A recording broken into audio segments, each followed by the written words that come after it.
ये आकाशवाणी है। सामयिकी में प्रस्तुत है हार्ट ऑफ एशिया सम्मेलन और दक्षिण एशिया में शांति व समृद्धि पर चर्चा।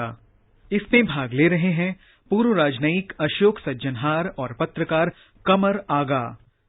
हार्ट ऑफ एशिया कॉन्फ्रेंस बहुत ही महत्वपूर्ण कॉन्फ्रेंस है। खासतौर से उसका मेन पर्पस जो होता है किस तरीके से अफगानिस्तान में खासतौर से जो कि हार्ट है एशिया का, उसमें किस तरीके से वहां पे अमन शांति स्टैब्लिश की जाए और किस तरीके से डेवलप किया जाए। दूसरा, किस तरीके से कनेक्टिविटी साउथ एशिया की किस तरीके से मध्य एशिया के साथ जोड़ दिया जाए ताकि ये पूरा रीजन जो एक साथ डेवलप हो जाए। हिंदुस्तान बहुत समय से इस बात पे जोर दे रहा है। उसका मानना ये है कि ये सभी कंट्रीज जो इस क्षेत्र में है डेवलप नहीं हो पा रही हैं और अगर ये कलेक्टिव इनकी विल होगी तो पूरा रीजन डेवलप हो जाएगा और उसको डेवलप करने का एक ही माध्यम है कि ये कनेक्टिविटी इनमें बढ़े ताकि इकोनॉमिक एक्टिविटी भी बढ़ जाएगी। एम्बेसडर सज्जनहार, आप क्या समझते हैं इस कॉन्फ्रेंस को? कल और आज हो रही है। कल जैसे आपको मालूम है वहां पर जो सीनियर ऑफिशियल्स की मीटिंग है, 14 देश उसके मेंबर हैं। 2011 में इसकी शुरुआत हुई थी।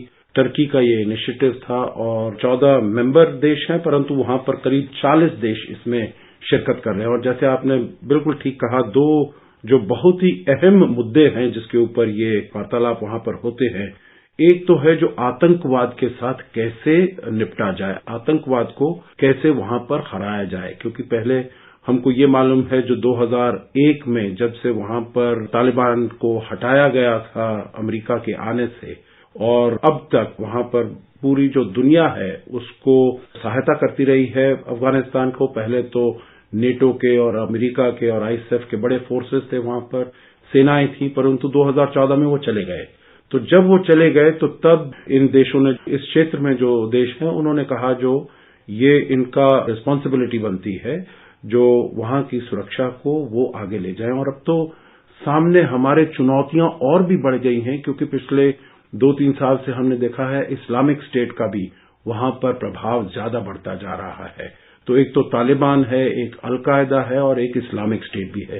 तो इसलिए एक तो आतंकवाद से कैसे निपटा जाए, कैसे उसको हराया जाए, ये सब देशों को मिलकर साथ में निर्णय करना है, निश्चय लेना है। और जैसे प्रधानमंत्री ने कहा अपने भाषण में, केवल ये नहीं जो केवल हम बातों से अफगानिस्तान का हम समर्थन नहीं करें, परंतु हमको कार्य करके दिखाना है, रेजोल्यूट एक्शन से हमने आतंकवाद को हराना है। और दूसरी बात जो आपने कनेक्टिविटी की कही है वो भी बहुत अहमियत रखती है।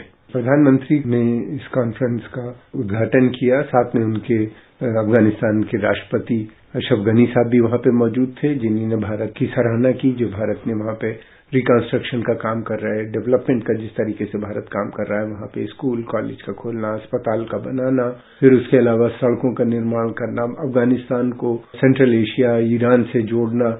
देखिए, सबसे बड़ी प्रॉब्लम यह है कि जैसा आपने कहा कि लैंड लॉक कंट्री है, चारों तरफ उसके देश हैं, कोई समुंदर से जुड़ा हुआ नहीं है। अगर जुड़ जाता है वो ईरान के चाबहार पोर्ट जिसका भारत निर्माण कर रहा है उससे जुड़ जाता है, तो भारत की कोशिश ये है कि अफगानिस्तान को चाबहार पोर्ट से जोड़ दिया जाएगा तो फिर वहां पहले से चाबहार पोर्ट जो है वो सेंट्रल एशिया के कई देशों से जुड़ा हुआ है, खासतौर से कजाकिस्तान और तुर्कमेनिस्तान से, तो फिर वो उसको रशिया तक जाने में कोई प्रॉब्लम नहीं होगी। लेकिन एक मुद्दा बहुत इंपॉर्टेंट है, इतने समय से वहां पे रिकंस्ट्रक्शन का काम भारत भी कर रहा है और दूसरे देशों ने भी वहां पे काफी काम किया है, मगर जो आतंकवाद है जो खासतौर से जो पाकिस्तान से वहां आ रहा है उसमें कोई कमी नहीं दिखाई देती। आपने बिल्कुल ठीक कहा है क्योंकि पाकिस्तान देखता है जो अफगानिस्तान में उसको स्ट्रेटेजिक डेप्थ चाहिए। मतलब जो भी वहां पर काबुल में सरकार आती है वो उसके प्रभाव के नीचे होनी चाहिए, उसका अंकुश उसके ऊपर होना चाहिए।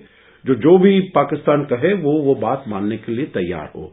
जो अफगान लोग हैं और अफगान जो सरकार वहां पर आई है, चाहे पहले इससे करजाई साहब थे, अब अशरफ गनी सितंबर 2014 में आए हैं, तो कोई ये गवारा नहीं करेगा जो हमारी हुकूमत है वो पाकिस्तान की फौज, पाकिस्तान की खुफिया एजेंसी आईएसआई के कहने पर अपना वो काम करे। तो इसीलिए वो जो है प्रॉक्सी वॉर करते हैं तालिबान के थ्रू, और इसीलिए पहले भी ये हुआ करता था, परंतु पहले तो देखिए 150,000 सैनिक थे अमेरिका के, नेटो के वगैरह, वो उनसे जूझते थे।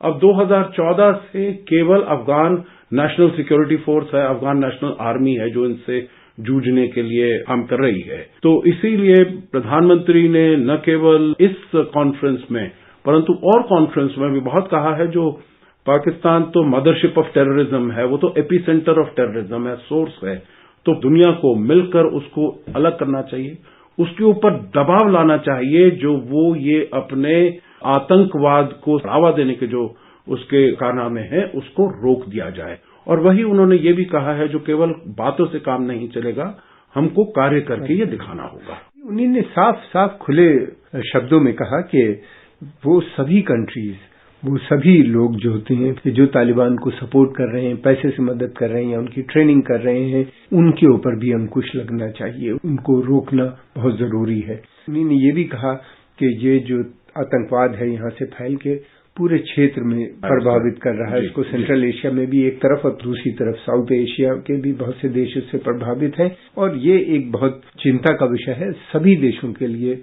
दूसरी चीज उन्होंने ये कहा कि नार्को ट्रेड, ड्रग ट्रैफिकिंग, जिसकी इस ट्रैफिकिंग की वजह से तरह के जो ग्रुप्स हैं, जो संस्थाएं हैं जो आतंकवाद को बढ़ाती हैं, वो उससे फायदा उठाती हैं, पैसा कमाती हैं और जिसका इस्तेमाल आतंकवाद से होता है, उसको रोकने की भी उन्होंने बात की। और तभी ये हो पाएगा एक परमानेंट पीस जिसको हम कहते हैं, जो कि लंबे समय तक आएगी, तभी अफगानिस्तान में संभव होगी, उस क्षेत्र में संभव होगी कि आतंकवाद के ऊपर अंकुश लगे।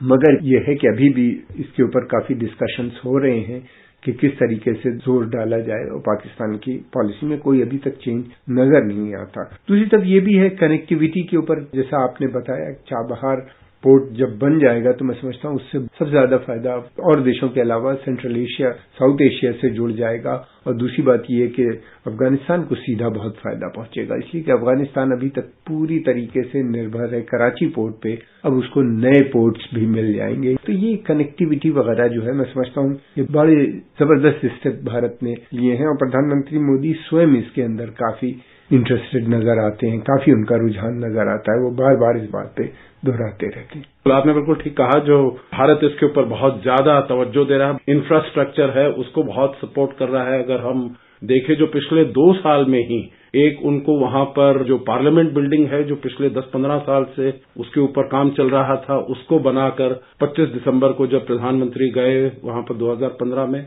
वो उन्होंने उसको देश को समर्पित किया। उसके बाद जो सलमा डैम था उसको भी पूरा किया, वो भी करीब 15-20 साल से उसके ऊपर काम चल रहा था। और जरान दिलाराम रोड आपने कहा है, पूले खुमरी जो ट्रांसमिशन स्टेशन है वो वाला भी वहां पर हुआ है, हॉस्पिटल है, स्कूल है, सड़कें हैं, वो तो जो इंफ्रास्ट्रक्चर है उसको बहुत आगे उन्होंने बढ़ाया है। परंतु कनेक्टिविटी का जो आपने कहा बिल्कुल ठीक बात है और इसीलिए मेरे विचार से भारत ने ये भी सोचा जो हम इस कॉन्फ्रेंस को अमृतसर में रखते हैं जो कि बिल्कुल पाकिस्तान के हद पर है।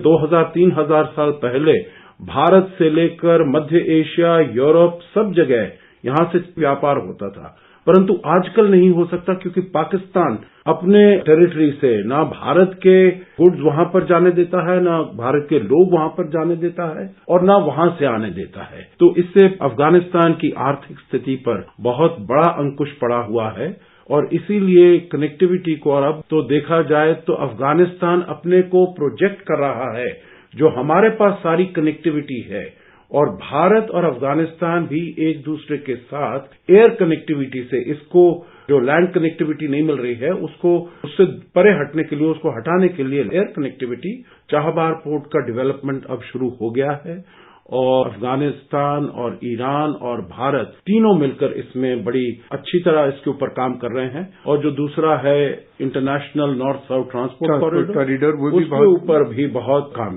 किया गया है। इसमें बहुत सी चीजें हैं, अगर अफगानिस्तान में अमन शांति स्थापित हो जाती है तो मैं समझता हूँ ये पूरे क्षेत्र के लिए बड़ा महत्वपूर्ण होगा। अम्बासडर सज्जनार, बहुत बहुत धन्यवाद आपका। शुक्रिया। सामयिकी में अभी आप सुन रहे थे हार्ट ऑफ एशिया सम्मेलन और दक्षिण एशिया में शांति व समृद्धि पर चर्चा। इसमें भाग ले रहे थे पूर्व राजनयिक अशोक सज्जनहार और पत्रकार कमर आगा। ये कार्यक्रम आकाशवाणी के समाचार सेवा प्रभाग द्वारा प्रस्तुत किया गया। इस कार्यक्रम के संबंध में अपनी प्रतिक्रिया आप हमें ईमेल कर सकते हैं। पता है airnsdtalks@gmail.com। ये कार्यक्रम फिर से सुनने के लिए लॉग ऑन करें हमारी वेबसाइट newsonair.nic.in।